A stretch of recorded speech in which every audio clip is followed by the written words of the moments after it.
ป๊าดโถทุกคนพอดีที่ดาราฮอดวัดยังแต่งหน้าแต่งตาบ่ทันจบบ่ทันแล้วก็มี FC แฟนคลับคนโด่งคนดังเข้ามาทักทายสบายดีขอถ่ายรูป FC แฟนคลับฮู้หรือบ่มาไล่$200มือนี่มาอยู่ในมือที่ดาราเหียบห้อยแล้วสวัสดีสบายดี FC แฟนคลับพี่น้องป้องป่ายทางชาวลาวอะไรกับชาวไทยทั่วทุกมุมโลกพบพ่อกันคลิปนี้ทักทายสบายดีบ้านศรีวิไลน้องทีดาลาว FC แฟนคลับเจวอลาวทั้งสองฝากฟังแม่น้ำของ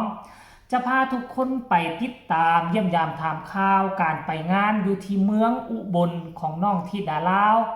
ภายใต้การนำพาทีมงานของบ่าวเคศรีวิไลไอ้และก็น้องทิดาลาวลูกสาวของพ่อแม่นั่นเองหลายคนคอยอยากเห็นภาพบรรยากาศอยากเห็นความตื่นเต้นครั้งแรกน้องธิดาลาวที่เข้าร่วมขบวนแห่เทียนพรรษาซึ่งน้องธิดาลาวจะได้ขึ้นขบวนแห่ของวัดพระธาตุหนองบัวซึ่งเป็นตัวแทนของวัดพระธาตุหนองบัวก็ว่าได้เนาะซึ่งเพิ่นเลือกเอาคนโด่งคนดังทั้งสองฝากฟังแม่น้ำของนั่นก็คือน้องธิดาลาวมาเป็นตัวเขาว่าดึงดูดขบวนแห่ให้มันมีสีสันสดใสให้มันมีความน่าสนใจขึ้นกว่าเก่านั่นเองท่านผู้ชมซึ่งวังกี้นี้ค่อยไปสอดส่องมาเบิ่งแล้วโอ้ยเป็นตาสะอ่อนนางแต่งหน้าอยู่กับมีพ่อแม่ FC แฟนคลับผู้มีชื่อมีเสียงแล้วก็ท่อมส้มจันทร์บ่ถ้าจำบ่ผิดมาหาฮอดวัดพระธาตุหนองบัวมาฮอดงานพี่น่ะมาขอถ่ายรูปกับลูกสาวธิดาลาวโอ้ยเนาะมีห้อยยิ้มกันทั้งสองฝั่งสองฝ่าย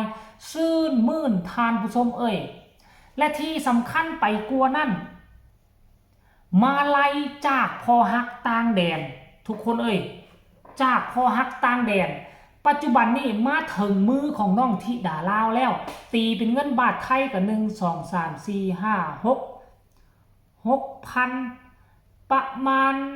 6,500เลยท่านผู้ชมประมาณ 6,000-7,000 กว่าคะแนนถ้าเป็นเงินกีบหวยประมาณ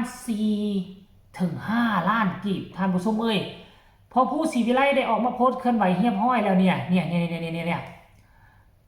ขอบคุณมาลัย$200จากพ่อต้อมพ่อสมสนิท USA โอ้ยสองพ่อห่วมแห้งห่วมใจฝากมาลัยข้ามทะเลข้ามทวีปมาให้กับลูกสาวธิดาลาวปัดโทปังขนาดใดมีพอหักจากเมกาแล้วที่ผ่านมาน่ะเคยเห็นแต่เอ้ยอายเอ้ยหักแพงเอ้ยอุ้งอิงเขาเจ้ามีพอหักแม่หักต่างแดนอยู่ทั้งเมกาโอ้ย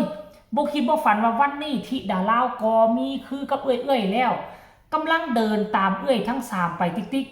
โอ้ยเดินตามห้อยเอ้ยแล้วจะประสบผลสำเร็จคือเอ้ยทั้งหลายที่ดาลาวก็ได้ปฏิบัติแล้วทานผู้ชมเอ้ยรายละเอียดให้ทุกคนไปชมคลิปนี้สากลวินาที FC แฟนคลับคนโด่งคนดังมาทักทายสบายดีน้องที่ดาลาวไปชมคลิปนี้น้ำกันเลย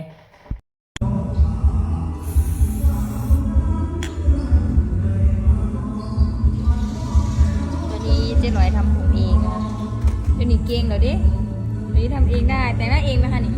ใช่ค่ะโอ้งามเลยขอบคุณค่ะน้องแต่งหน้าสวยขึ้นนะค่ะน้องแต่งมุ้งค่ะเจอกันที่แม่บอกไว้ถ้าขบวนของวัดพระธาตุหนองบัวนะคะขบวนเทียนวันนี้ในบนพาหางตาพาตาสีเข้มเวลาท่าน่ะลูกเนี่ยหางตาครึ่งนึงน่ะให้ทาสีเข้มมากมันจะสวยงานแบบนี้นะตาจะสวยคมไหนดูสิตาจะคมแต่งตัวอยู่ข้างคาดแล้วก็เดินอ้อมใจไปเจอพี่เคแล้วใช่ไหมคะน้องไปแต่งตัวยินเขาไปพลอยเคเหรอบ่ยังค่ะโทรหาเนาะโทรอยู่นี่ที่เราคืนไว้โทรหาดีค่ะดีเคเขาไปตัวเมืองข้าวนึงค่ะนี่ค่ะป้าเปียกเขาไปในตลาดค่ะเป็นว่าเขาไปในเมืองแป๊บนึงแล้วว่าจังว่าเอาลูกไปค่ะไปป้าเปียกเราแบบคนวันจันทร์ค่ะสารคามนะครับนี่แหละป้าเปียกค่ะแล้วพอมาถึงกันแล้วคนใดมาไล่ของฝันให้กับน้องธิดาลาวหาพี่น้องเฮายินดีด้วยกันค่ะคุณลุงอ่อนจันทร์คุณป้าเปียกนะคะ เปียกเราอยาก หาน้องธิดาเล่าเพิ่นว่า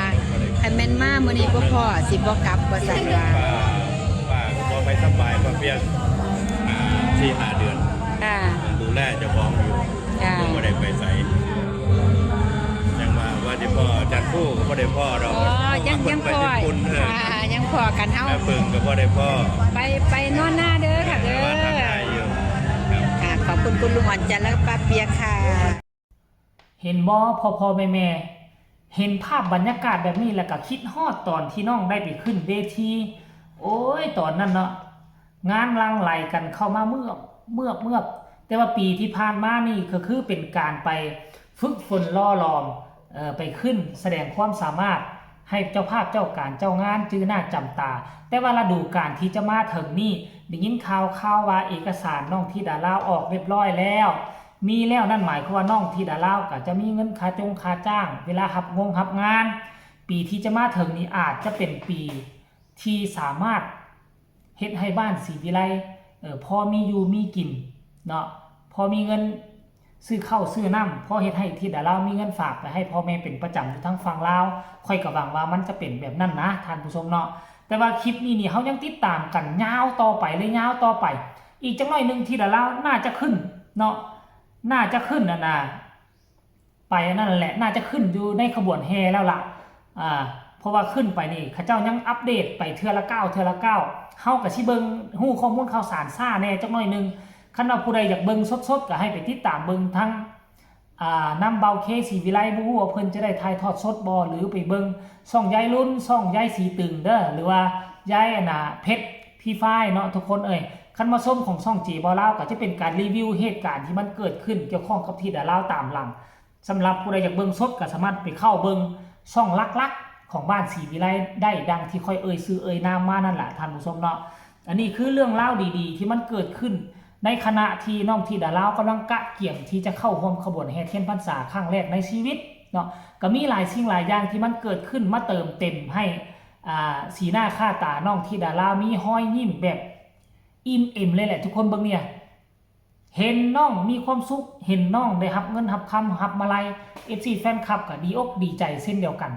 เนาะเห็นน้องร่ำน้องรวยเฮาก็ยินดีปีดาบ่เคยว่าสิมาอิจฉาแต่อย่างใดสนับสนุนเฮ็ดข่าวคือเก่าเหมือนเดิมท่านผู้ชมเอาคลิปนี้ก็น่าจะขอฝากฟังเอาไว้ซ้ำนี้กันแล้วกันเด้อพี่น้องชาวลาวชาวไทยขอคนละ1 ไลค์1 แชร์เซ็นเคิลห้ามกดก่าย1 แชร์ห้ามกดก่าย1 ไลค์กดก่าย1 ไลค์1 แชร์จีบ่ลาวสิเครียดให้เด้อพี่น้องป้องไปขอเพียงแต่1 ไลค์1 แชร์ก็เพียงพอละสำหรับช่องค่อยที่สำคัญให้กดติดตามพร้อมและอย่ากดข้ามโฆษณาเบิ่งให้แน่จักเล็กจักน้อยสุดบ่อยากเบิ่งก็เบิ่งให้จักครึ่งนึงแล้วกดข้ามก็ได้เด้อคันบ่เบิ่งหมดก็ได้เนาะผู้ใดมีความคิดความเห็นแนวใดอยากส่งข่าวเห็นเรื่องราวเหล่านี้แล้วอยากโอ้ล้มกันก็สามารถโอ้ล้มกันได้ทางใต้คอมเมนต์สำหรับคลิปนี้ก็ขอกล่าวคำว่าสบายดี